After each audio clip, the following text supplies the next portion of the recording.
Students in your course. So from your courses, you can easily find the students that are enrolled in your course by selecting the course and going across to students. Now what will happen here is it will open a new tab up, as you can see.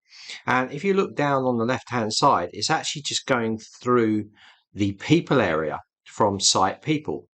So this actual tab here goes to the students that are in the course, but it adds a filter in here so you can see exactly the students that are in that particular course.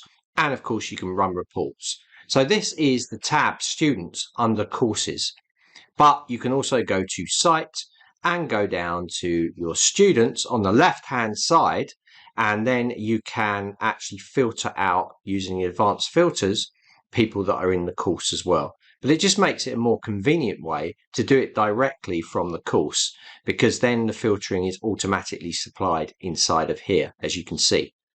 So you can see those students within there. So this is course students inside your course.